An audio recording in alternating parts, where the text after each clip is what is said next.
Hello everyone and welcome to this AHIC Rewind session, a chance for us to look back at some of the key sessions that we've delivered over the years at the Arabian and the African Hotel Investment Conferences. As you can see behind me, conservation is at the heart of Bench's values, and 2020, with the onset of COVID, has made a tremendous impact to conservation in the world and Africa as a whole. And we explored this topic, led by Nick Van Marken, earlier last year when we were massively impacted by COVID, unable to bring the industry together. So we had pivoted to a digital platform. We had delivered this event called Africa Tomorrow for over 600 delegates. And Nick and a wonderful panel came together and discussed the crisis that is the conservation crisis in Africa. Thank you for joining us, and I look forward to your comments. Well, good afternoon, ladies and gentlemen, and welcome back. Delighted that we now have a panel which is extraordinarily close to my heart as someone who calls himself first and foremost an African, and that is tackling the conservation crisis caused by COVID. And to join me in discussing that, I have three really interesting panelists, and all of them have, I think, very important things to say about the current crisis, and it is definitely a crisis. First, I've got Max Gamera, who's currently the director of the UN Environment, Biodiversity and Ecosystems branch. He's over 20 years of national and international experience in natural resources management. I have Judy Kepagona in Nairobi. Judy is the founder of Sustainable Travel and Tourism Agenda, an organization that uses education, which I know we all understand is vital, research, advocacy, and training to promote sustainable tourism. And then finally, John Scanlon, who is a special envoy with African Parks. John is a seasoned leader in the fields of conservation, environment, and sustainable development. And as far as I can tell from his background CV, has worked just about everywhere that is important to the topic of conservation. So really interesting individuals with us. Max, firstly, good afternoon. Thanks so much for joining us. Max, is it an overstatement to say that conservation is in crisis at the moment? Thank you, Nick, and thank you for having me on this program. No, I don't think it's an overstatement, actually. And as we have seen across Africa, conservation really is in crisis. Whether you're looking at the vast plains of the Masai Mara in Kenya, through to the world's largest elephant sanctuary in the Kavango Zambezi Transfrontier Park, where incidentally we are dealing with the mysterious death of elephants, or indeed the Virunga Park, where measures to shield mountain gorillas from the coronavirus have resulted in a slump in vital revenue from visitors. The conservation enterprise is facing a very serious crisis. So it is not an understatement. There's a problem there and we've got to deal with it. And Max, just to get to the heart of this, because I know this is a topic that you've talked on extensively. I mean, COVID is a zoonotic disease.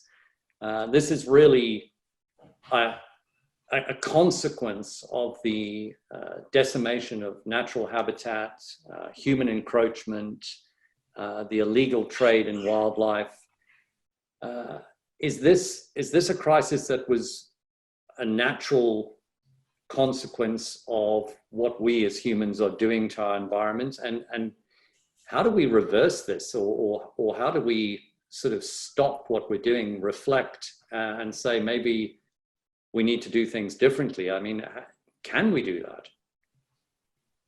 Well, in terms of the coronavirus specifically, the science is out there and people are still looking into the direct cause of this. But in terms of zoonotic diseases more broadly, the scientific opinion is that our actions as humans are resulting in an increase in the in the probability of transmission of disease from animals to humans, whether that is,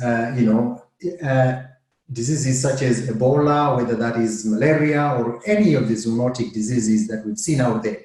And what's driving it is changes in land use, which is bringing people into direct contact with disease-causing pathogens and animals that may be reservoirs for diseases. So whether we're building cities or whether we're finding land for producing the food that we need to feed 7 billion people on the planet, the actions that we're taking as humans are bringing us into dangerous contact with wildlife.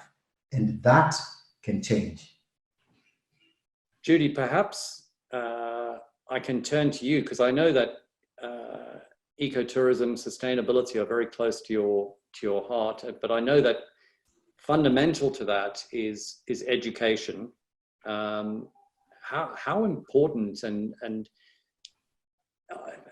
are we doing enough to educate people about the consequences of these actions, or is it really a question of the fundamentals of rural poverty, of the fact that so many people have so little, and we're just not channeling resources in the right direction or bringing community-based programs to bear effectively enough? Do your situation in Nairobi, you're right in the heart of East Africa. How comfortable are you that what's being done is what should be done, and what do you think needs to change? Thank you, Nick, for that question.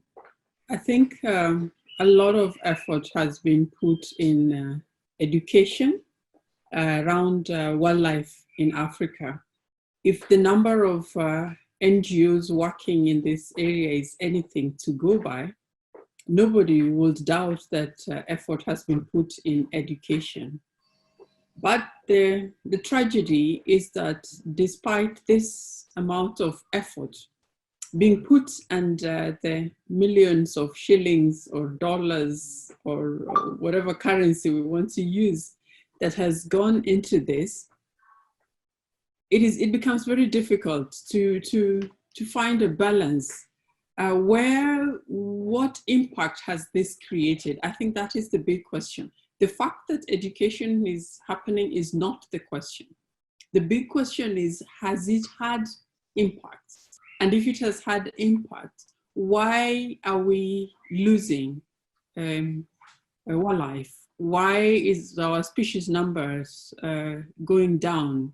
Why are we losing space that should be available for wildlife? And we know that one of the biggest threats to wildlife conservation is Africa. In Africa, it's actually loss of space for wildlife, for competing uses and other uses. So with all this education, where is the disconnect that does not add up so that we have that level of appreciation? One of the things that I believe is the challenge for wildlife conservation in Africa, and which has created part of this disconnect between education and reality, has been the connection of wildlife and its attractiveness to tourism. That link has been a dangerous link. It is a desirable link. In every conversation, everybody asks the question, so why, how else? And I'm glad that Max will tell us that there are innovative ways to finance conservation. Because this has been the dangerous link, that the education has been tagged to wildlife, its attractiveness, and therefore tourism. So without tourism, then we don't see the value of wildlife conservation. And if you look at the type of conservation education that goes on, whether we are talking wildlife-based enterprises, which are mainly tourism, they are always linked somehow to tourism. And tourism is a seasonal business in Africa. It's not a full-time business in Africa. So if you want to continuously link wildlife conservation and tourism, you're creating a very unstable industry for conservation, because it is defined by the seasonality of tourism. And tourism seasonality depends on so many things Today, as we speak here, it has been affected by COVID-19. Sometimes it is just affected by weather because it is summer in some place and winter in another place. Sometimes it is affected by political instability in one country and not in another one. Sometimes it is affected by foreign policy on where you can go and where you cannot go and where citizens can travel. So anchoring our conservation, wildlife conservation in Africa on tourism has created instability in wildlife conservation in Africa to the extent that we are talking about a crisis now, but we can confidently say that wildlife conservation has been in perpetual crisis in Africa. It's been a perpetual state of crisis, from one issue aggravating the crisis often, like now it's been aggravated by COVID-19, but we are in a perpetual state of crisis when it comes to conservation. The politics behind it, behind wildlife, and probably we'll be talking about the curse of the plenty. There is value in wildlife, and it has suffered the curse of the plenty, especially when it comes to policy. Our policies that are made around wildlife, and even how you see the departments of wildlife. I will use the example of Kenya. The Department of Wildlife keeps shifting. It is linked to tourism. Why? Why should it be a tourism and wildlife department? Why is it not linked to environment? Why is it not linked to forestry? One time it is in environment, another time it is in forestry, another time it is in natural resources, the next time it is in tourism. It even creates the impression that the states themselves, most of them are not sure how to handle this resource. They don't know whether it's a resource by itself, or they don't know whether it's part of tourism. They don't understand whether it's part of the natural environment and so should go along with forestry department. They just don't know what type of resource this wildlife is. And so we have been in a perpetual a state of crisis for our wildlife. Today, I would repeat the same things. You mentioned at some point that somehow I was inspired by people like Martha Honey when she wrote her book. Professor Martha Honey, when she wrote her book, Ecotourism and Sustainable Development, Who Owns Paradise? And probably the crisis has also been about ownership between government, between communities, between organizations, national, regional, and international, that are claiming a stake, making wildlife conservation actually a contested space in Africa. And that contestation is part of the crisis, amongst the other crises that I have mentioned. Judy, that leads me to a question perhaps for John. John, you've obviously spent a lot of time with some of the big UN agencies. I was struck by what Inga Anderson said 2 days ago about the sort of what she called the triple planetary threat of climate, nature, and pollution at the speech at the UNEP. So, you know, there's evidence that people are talking very openly about this crisis, and I agree with Judy. As someone who's been traveling in Africa for 50 years, you know, to me, this has been something that we've all known about, and it does feel like this is an aggravator, the COVID situation, as opposed to, you know, and an accelerator potentially of the crisis. To Judy's point about this linkage between what governments do and tourism, is this a funding challenge in the sense that I know you've worked when you were at the UNEP with IATA, with the WTTC, you know, these are industry bodies that are inherently representing aviation, travel and tourism. So those links are quite established. Two questions for you. One, to Judy's point, is that a good thing? And two, you know, can we actually rely on the leaders of airlines, hotel companies, tour operators to really deal with this from a sort of threat perspective? Are these the right people that we should be engaging with to try and solve this problem? Or is it simply we have no one else to engage with because we don't have funding. And if we don't get the industry that is most likely to fund it to start throwing cash at us, then we don't actually have any solution at all, because no government is going to fund the solution. Yeah, thanks, Nick, and thanks for the invitation to join you today. Look, I think funding nature conservation is a challenge across every continent, not just the African continent. And wildlife-based tourism has been part of the mix for generating financing for conservation across every continent as well. I think what distinguishes Africa is the extent of reliance that's been placed upon wildlife-based tourism, as Judy said. And it's basically been this direct relationship between nature conservation, wildlife-based tourism, and the financing it provides. Now that's come into view very starkly now, because wildlife tourism's come to an end. And all of a sudden the financing for conservation has come to an end. And yet we've put all the eggs in one basket. So what are we to do? How are we going to look forward? I think that wildlife-based conservation will continue to be a very important part of the mix on the African continent going forward, and also across every other continent. It's one of the few ways you can actually generate revenue through conservation. But we have to look at it much more broadly than that. And this is something that Max has been doing at the UNEP, Inger Anderson and others, talking about, recalibrating our relationship with nature, understanding the benefits of nature. And I think one thing that this COVID-19 pandemic has done, as devastating as it's been, is forced us to rethink. Nature conservation is not just about conservation. It's about biodiversity, everything biodiversity gives us. It's about climate change and how we combat climate change. It's about development and creating development opportunities. It's about security. There are so many other aspects to conservation that we've been a little bit blind to. And if we're going to look at generating the financing that's needed to support nature conservation, we can look at things. Biodiversity offsets were trending maybe a decade or two ago, but seem to have fallen back. Well, that's something that African Parks has benefited from. In the Democratic Republic of Congo, there's a mine that has an impact. There's a biodiversity offset paid to us in Garamba. The whole climate agenda, this whole nature-based solutions is not about planting non-indigenous species all over the place and sucking up carbon. First and foremost, it's about protecting wild places.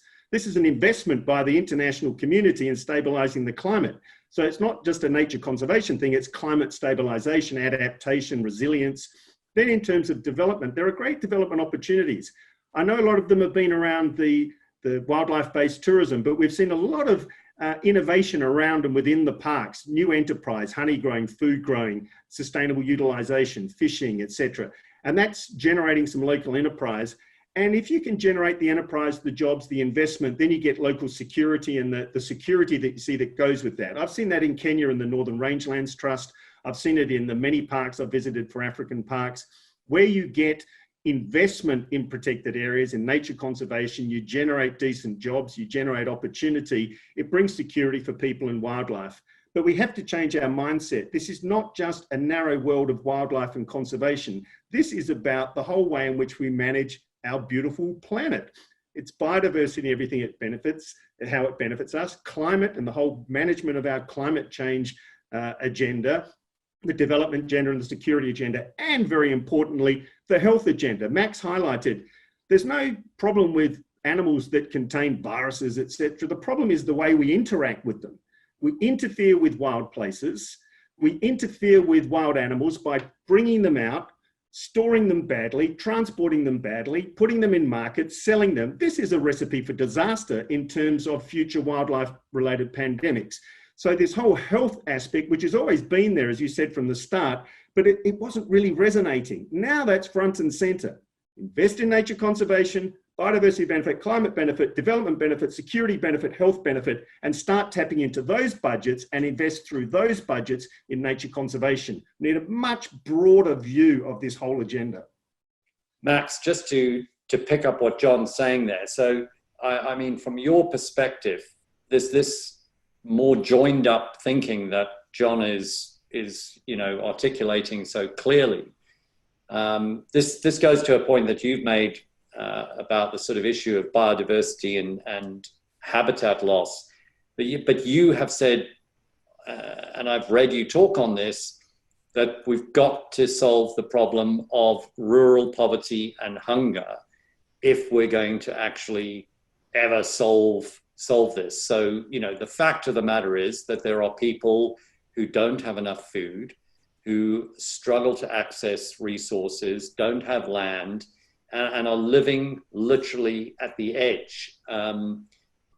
How do we deal with that against the backdrop of, you know, an industry that has linked itself, or a challenge that has linked itself to an industry which is, frankly, as we all know, because we're all, you know, certainly I'm in the industry, is inherently unstable. You know, Judy pointed it out, John's pointed it out. You know, the seasonality issue is a far wider issue than just the 4 month, you know, the 4 seasons of the years. How do we deal with what John is highlighting? Can we solve this? Do you have any ideas, or how optimistic are you?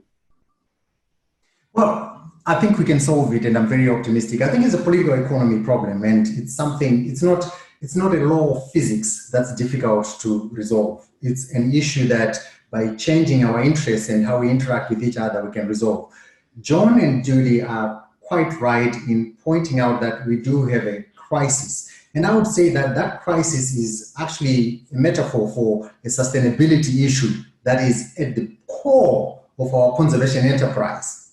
And that can be resolved by us coming together and agreeing that what is actually the problem that we're facing here? Because quite often we've gotten distracted by looking at, you know, having an unending discussion around one approach, whether that's hunting or any other thing. And that has quite distracted us and taken us in a direction that's unhelpful. But actually, it hasn't gotten us to resolving the core problem, which is how do we make wildlife management and wildlife itself a legitimate and effective land use option, so that when the choices are to be made about whether we settle for agriculture, human settlement, or any other enterprise in our society, we see wildlife winning the day. Now, where wildlife has been successful, and this is bringing into communities, where wildlife has been successful, we've seen quite 3 or 4 attributes that have been very strong in that. One of them has been around community engagement, and the role that communities play in wildlife management. Now, one might say, why are we focusing on communities and why are they important? Well, across Africa, over 60% of elephant range is outside of state protected areas. And in those areas, it survives on communal land or private land. And it is there because people want it to be there. Now, if we don't focus on making sure that people continue to want it to be there, then it will disappear. And that's what we have not done, whether it's the issues of tenure that Judy has been talking about, or the issues of ensuring that we have an income stream that compensates communities for the damage that wildlife does. You know, while all of us, while where we're sitting, might look at wildlife as things that are beautiful and to be cared for, actually they can be quite dangerous to those who live with them. And communities do face very high costs, whether that is damage to their property or their crops, or actually threats to human life. That has to be compensated somehow. Now, typically we've used conservation revenues from tourism to do that. And as others have said, tourism has dried up and has exposed the weakness of focusing on one issue as a source of funding.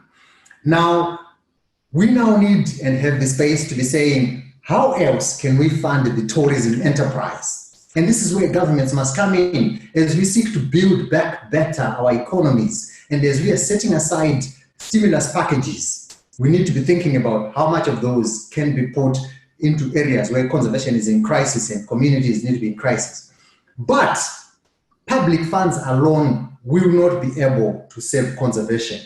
We also need to look into tapping into private funding. And this is where you find initiatives such as the Community Conservation Fund for Africa, who I work with, who are trying to make it possible for people who visit the wonderful landscapes in Africa and stay in their hotels to be able to contribute to conservation in Africa. I think those initiatives need to be given a lot more oxygen, and we need to look into how private funding can be used to help in that. So community engagement is very important. There are other aspects, of course, and we can go into the details of which other aspects, like funding, like research and monitoring, like law enforcement. Those are important for the success of the conservation enterprise across Africa.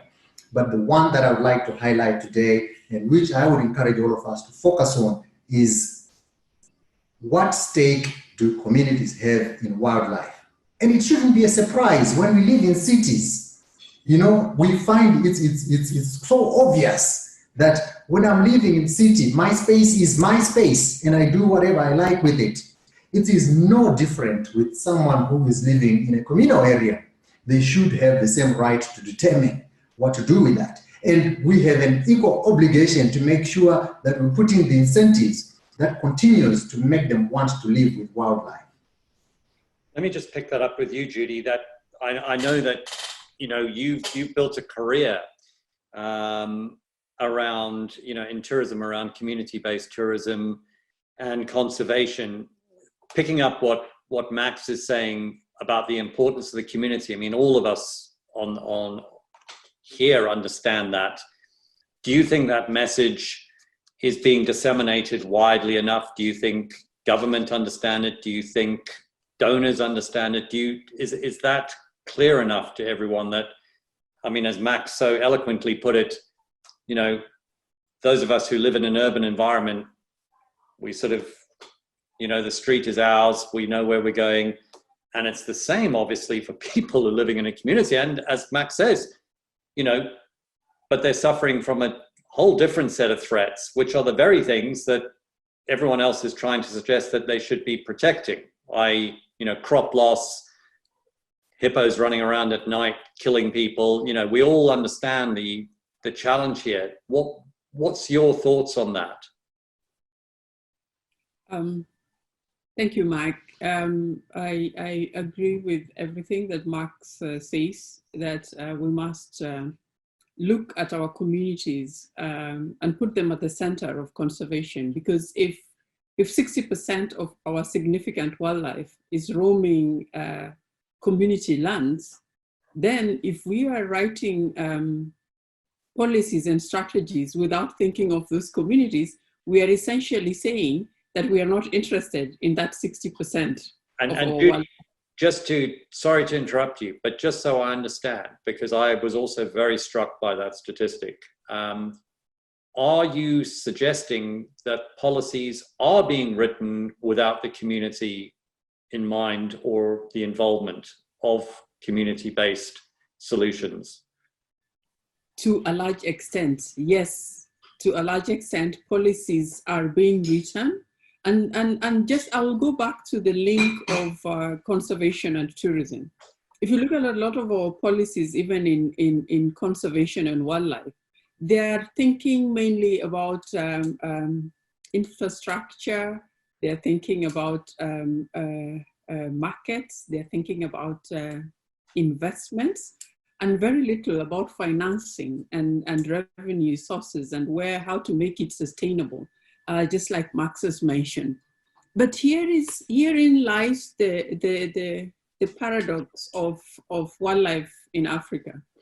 It is documented, and I will use the case of Kenya. It is even documented within our constitution that this is a national heritage, which means it is technically a common resource that should be accepted and appreciated by everyone. But we have a common resource that is seen by many as an exclusive resource. Those who don't live with it see it as an exclusive resource for tourism. Those who live with it see it as a pain, just like Max has mentioned, because they don't have the freedom that those people who live in the cities have. So this is the paradox of a resource that is supposed to be common, that is not common for people who live in cities who see it as a tourist attraction, for people who live with it, have learned to tolerate it, not to accept it. Communities have learned to tolerate wildlife on their land for many years. Now, this has changed a little bit over the last 15 or so years for Kenya, and I believe for some of the African countries, with the introduction of community managed conservation area, or what they call community conserved areas. In Kenya, we call them community conservancies. This has changed the tolerance into a level of acceptance, but the challenge still remains the instability of linking it to tourism. Conservancies in Masai Mara, I've worked with conservancies in Masai Mara, Kenya for the last more than 10 years. And it was sad to see that within a month of the collapse of tourism, the livelihoods of these thousands of landowners in Masai Mara was just thrown into array. Now, I wanted to imagine what would have happened if what we were telling them, if what conservation was telling them in the past to get rid of their pastoralist lifestyles and depend on wildlife conservation or find other ways of living because livestock was not compatible with wildlife, and because tourism doesn't like wildlife, so tourism says wildlife and livestock. Tourism doesn't like livestock, so they say wildlife and livestock is not compatible. But we have found out that there are compatibilities between livestock and wildlife. Now, if communities had not held on and the conservation models in Masai Mara conservancies had not allowed for pastoralism, we would have been dealing with a community that would have been asking for food aid and all sorts of aid at this time. But because the conservancies were modeled around the livelihoods of the people, so that they could shift from tolerating conservation on wildlife into accepting it as an integrated livelihood, it has actually cushioned the community. We know that they are at some level of need, but it has cushioned them because they could still depend on their livestock to manage their household, get some household income. Although the markets were closed, they can slaughter a goat, they can keep their sheep and feed their families. So when we talk about approaches for making wildlife conservation sustainable in Africa, I always say that the best approach is inclusivity. When we talk about financing, we talk about how do we make this inclusive? When we talk about benefits or opportunities from this industry, how do we make them inclusive? When we talk about the policies from this industry, how do we make it inclusive? Everything around wildlife conservation would have to be inclusive, and that inclusivity would translate this resource that is supposed to be a heritage and a common resource to be accepted, whether with people living in the cities and people living with the wildlife. That disconnect today and that different levels of acceptance and tolerance and all that is what threatens a lot of wildlife conserved areas in Africa. We had the debate of the Nairobi National Park, one of the few parks that you find within a city. The time when the railway line, the standard gauge railway wanted to go through, was proposed to go through Nairobi National Park. And of course it did, because it was a government project. And this project challenge of infrastructure and development and protected areas is a conversation that Africa must begin to have now, because the things that have been traditional threats to conservation are still there, but things like infrastructure development are now becoming a new threat, and it is increasing in many of the developed countries. Now, a number of residents in Nairobi wondered why conservationists were making noise about a railway line going through Nairobi National Park, because for them, that was development. Having a protected area within a city, a land that has got a high economic value for industrial development and other things, did not make sense to them. Yet the Constitution says that wildlife is a national heritage. So at what point does national become national? Is it in a statement or is it in action? I think there are those many disconnects that we find in the whole concept of wildlife conservation and how it's been treated, that makes it very vulnerable and keeps it in that perpetual state of crisis that we spoke about right from the beginning. It's actually quite remarkable when you disaggregate the situation in the way you just have, Judy, to understand just how sort of challenging and how many paradoxes we've got to try and grapple with. John, I just want to turn to you, and I recognize that we're nearly out of time, but I just want to pick up on the funding, financing side. Obviously, African Parks is was started by Van Vlissering nearly 20 odd years ago. I mean, how do you see the role of philanthropy in this? Is it part of the solution? Is it something that some governments actually view as a threat? People with a big checkbook running around, or is it something that needs to be really ramped up? It's very striking, particularly in East Africa, to note the number of American philanthropists that are active. Why are we not seeing any Chinese billionaires? Why haven't they been called upon? How does this actually work? This sort of private funding, and is it part of the solution, or is it part of the problem? No, I think it's part of the solution. I think one thing with the African Parks model that's very important is African Parks as an organisation doesn't own any land anywhere. The state owns the land. Yeah. The state determines the land use. It'll be a protected area and what sort of protected area, and that it invites African Parks to manage it for and on its behalf. And local governance is put in place that involves the government, African Parks and the local community to determine the management direction of that place. It's very important that state sovereignty is preserved, and the role of the state in setting the rules and the engagement with the local community is an integral part of it. I think, and both speakers have said this before, is that moving forward, we have to look at blended finance. We have to look at all avenues of finance. It can't just be government. It can't just be the private sector. It can't just be, multilateral donors, and it can't just be philanthropists. It's going to have to be a blend. And the mix is going to depend where you are at what particular time. But I do think philanthropy will continue to play an important role for some time to come. It's not going to be the only source of finance, but it is going to be an important source. We're going through a period at the moment on the African continent where the business model has just collapsed. So the reliance on wildlife-based tourism was very strong. And as Judy said, as Max said, we put too much reliance on that. But I should say for good reason, because there's not a lot of ways to generate finance through nature conservation. And that's not just within Africa, that's within North America, Latin America, Australasia, wherever you go. How do you generate finance through nature conservation? And wildlife-based tourism has been one option that has worked. It can be done badly, where local people are not involved and have no benefit, and that's actually as bad as poaching and smuggling. Or it can be done very effectively with local communities where benefits are derived and retained locally, which can work well.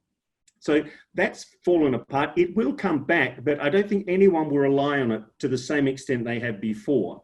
But how do you generate finance, to pick up Max's point, to have a viable land use option when there are a lot of other land use options that are on the table for governments?